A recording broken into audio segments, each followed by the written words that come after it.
I played tons of PS1 games. After all, that was the era where I grew up. I was a kid that enjoyed the fruits of so many developers' labor through the mid-90s and onwards, and at the end of that, the PS1 thrived. But that being said, not every game I've played on the PS1 was great. In fact, some are absolutely dreadful. Games that felt like they were the equivalent of being promised to go to Disney World and getting conned into going to Chuck E. Cheese, but being stuck in the fucking parking lot during a hailstorm. Now, they aren't the worst on the platform, they're just games that made me feel irritated, that they were grossly unfun. Let's begin.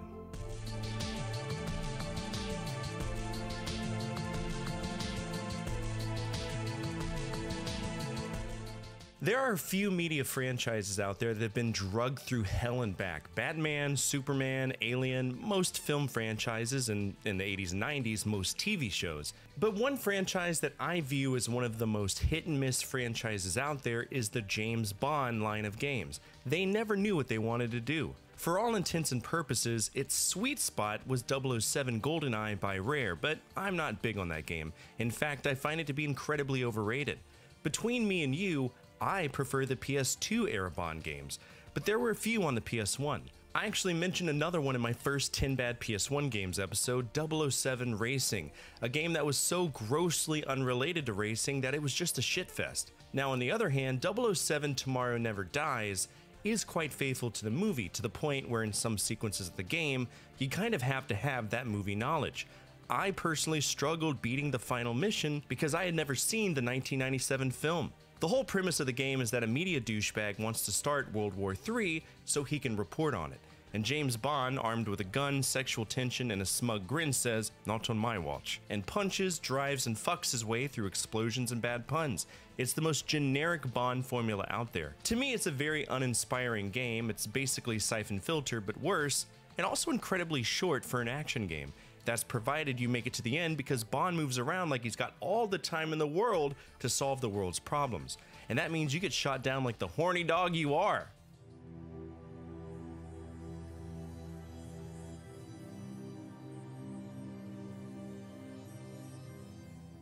A while back, one of my viewers franchise locked the Alien franchise. This excited me because for years I've been wanting to get into the Alien franchise because there are some games that aren't bad. I mean, 80% of them are, but I always held wishful thinking that the 20% that aren't bad would be enjoyable. Boy, was I wrong. I absolutely hated every single Alien game that I played so far, and perhaps the worst was Alien Resurrection. It's a first-person shooter, and it follows the events of, Alien 3, or at least after that film, and it tries to be a survival horror game. So what does that mean? Tank controls that feel like threading a needle with a pool noodle, enemies that take a ridiculous amount of ammunition to kill, smeared shitty graphics, and the inherent realization that you're wasting your time playing a game that nobody gave a damn to QA. Plain as day. Now, I will say this game is returning to prevalence because apparently one of the devs snuck in a cheat code that lets you play unlicensed burned discs. So this game went from being worth like, $30 complete in box to $250 complete in box. Thankfully, that fear of missing out is tapering away, but I couldn't imagine spending that much on such a horrible game.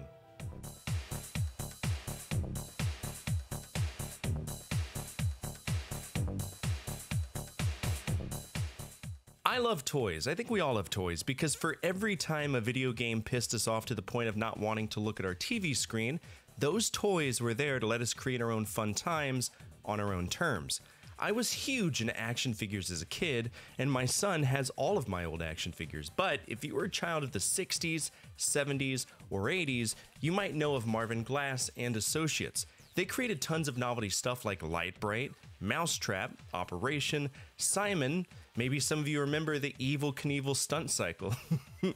But the big one that I wanted as a kid was Rock'em Sock'em Robots. I really wanted these so bad. I would imagine playing it and having a real life fight, but no. My parents bought me Sock'em Boppers instead so that I could get a real concussion like a real man. But what if you wanted a video game about the toy? You could, because Paradox Development made one in 2000 and it's total dog shit that's executed horribly. It's like watching two vending machines slapping each other with broomsticks. That's the ceiling of fun you're gonna have with this one.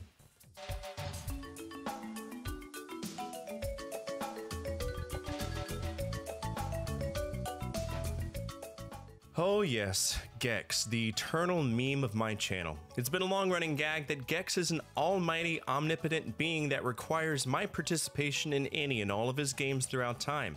If you pop into my Twitch chat, you'll hear at least 3 different Gex references at any given time.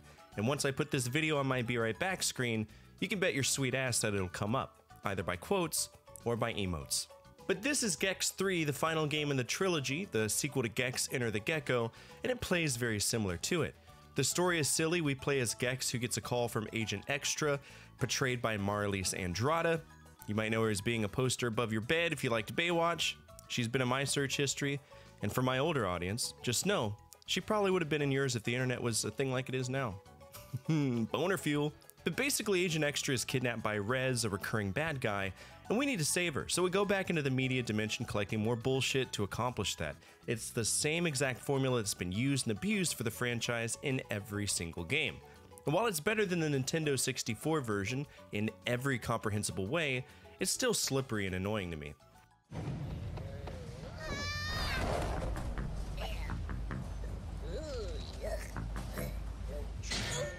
I enjoy platformers. Occasionally, I feel that if you've played one, you've played them all, and that it can be really frustrating to do the same thing with a fresh coat of paint 500 times. But it is a powerful genre, a very old one too. It's likely one of the easiest to program because you're going from point A to B, and all you have to worry about is what's coming your way and impeding your progress. Now, if we were to go further down the platformer rabbit hole, you'd see a subgenre known as cinematic platforming games, aka platformers that tried too hard. Games like Prince of Persia, Flashback, Out of This World, and Oddworld Abe's Odyssey. It's a love-hate relationship where I hate to play them and I love to fuck them off, because 9 out of 10 times they're boring slogs of interactive media. Basically take your most common platformer, slow it down 50%, and make the gameplay experience incomprehensibly fucking stupid. It's like walking downtown with your hipster friend who wears a scarf indoors and insists that walking slowly is a part of the experience. Yeah, and Abe's Odyssey is the crown fucking jewel of that. We play as Abe. He's a Mudokon slave who realizes that Rupture Farms is slaughtering his people to make a new line of products. And he's the sole idiot capable of freeing everyone. We run around trying to save people while dying 600 times an hour, using stupid communication systems and farting for the fun of it, swear to God.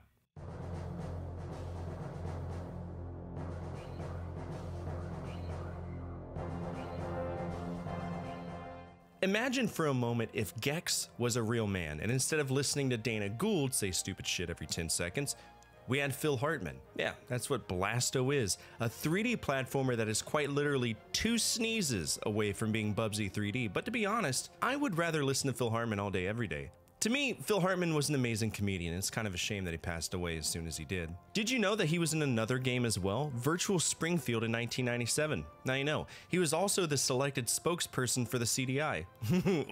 But Blasto is a game, it's really dry, it's extremely unfun, and the whole gimmick involves you walking around platforms and hitting switches, which would be fine if every jump didn't feel like a coin toss.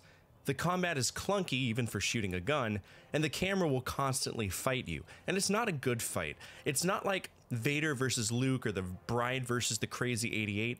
It's like the existential crisis of a shopping cart with one shitty wheel and the parking lot is bumpy. That's what it feels like. It's always fighting against you.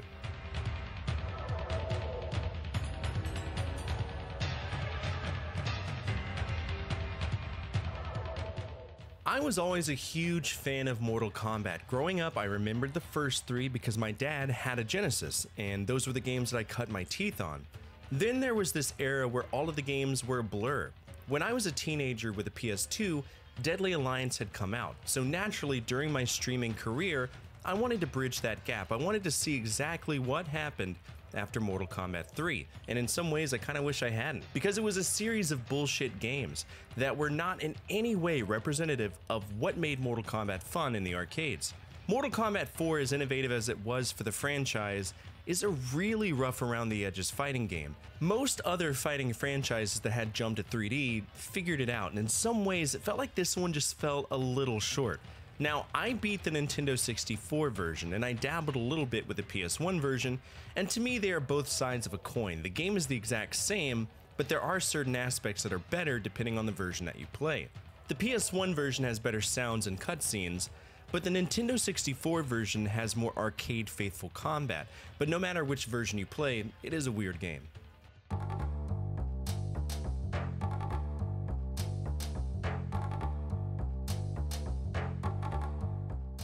This is going to be a hot take. Apparently people really like Tenchu, and I guess I can see why some people might. It's kind of cool to be a ninja, and to use all these tools, rely on stealth elements, plan your attack like a ninja Metal Gear Solid, but here's the problem. To me, it's more like Hot Topic Assassin Simulator 1998. You might say, oh wow! But I say, oh wow, when I realize that I'm using tank controls, dealing with a PS1 fog thicker than a vape convention, all while hearing the enemies scream, there you are! Before sprinting face first into a wall and forgetting that I exist. There's a lot going on with Tenchu, and I feel it boils down to my unwillingness to deal with subpar mechanics. Jumping is a chore because the jump cycle is programmed by raccoons, and because it's PS1, the textures warp all the time, so more often than not, you think you're going to get a stealth kill just to be off by 1 pixel, and there you go, now you're spotted, and the whole fucking level knows you're there. And speaking of levels, they're really big, and I respect that, but they are equally empty. The AI is either hyper-vigilant or complete morons, there's no in between, and I just really don't like this franchise at all.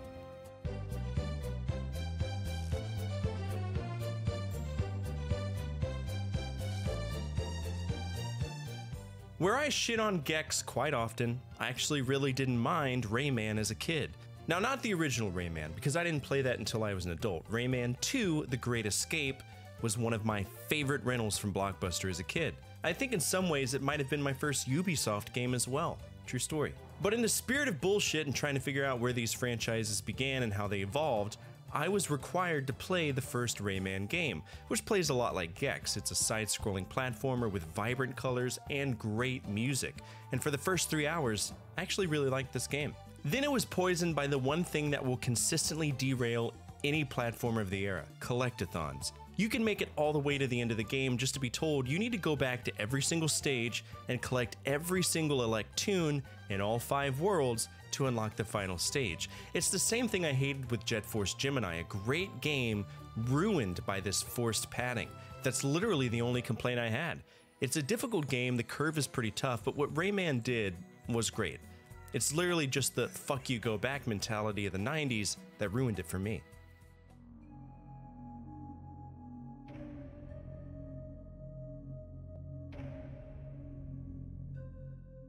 This game is interesting, and in some ways, I feel it's so bad it's good. Everyone knows games that are like that, games that are so stupid that they have some charm. I'll be honest with you though, I had never heard of this game. In fact, it was one of my moderators, Ripperdoc, who forced me to play it. And I guess the best way to describe it is that it's a third-person survival horror game. There's moments where you fight, solve puzzles, while controlling Raz Carsey, going around the Lystra Laboratories Research Center, where we uncover genetic experiments gone wrong. From the get-go, we have to be quick on our feet and figure out A, how to play the game, and B, how not to die. The hallmark of any great survival horror game. So why do I hate it? Well, it's mostly the fact that you kind of just exist in tandem to the game. The plot moves at a snail's pace, there's cutscenes every few steps, and the dialogue is horrifically bad, and of course, rougher than gravel in a blender. But sometimes, it breaks you away from the action, it makes you laugh. It's basically Resident Evil, but with less tension and more polygons. And that's it for today's episode. What did you think of this list? Are there any PS1 games that you think are just not worth it? Feel free to let the community know down below in the comments section. Speaking of our community, if you made it to the end of this episode, you're already home with us. We're a gathering of video game enthusiasts that love to remember when life was just a little bit easier to live. And if you align with that, feel free to subscribe. Finally, the single most important thing you can do for me is to hit that thumbs up button, as it directly affects the visibility of the videos and the projects that I work on every single day. As always, from my family to your family, good energy, good vibes. Fortifier out.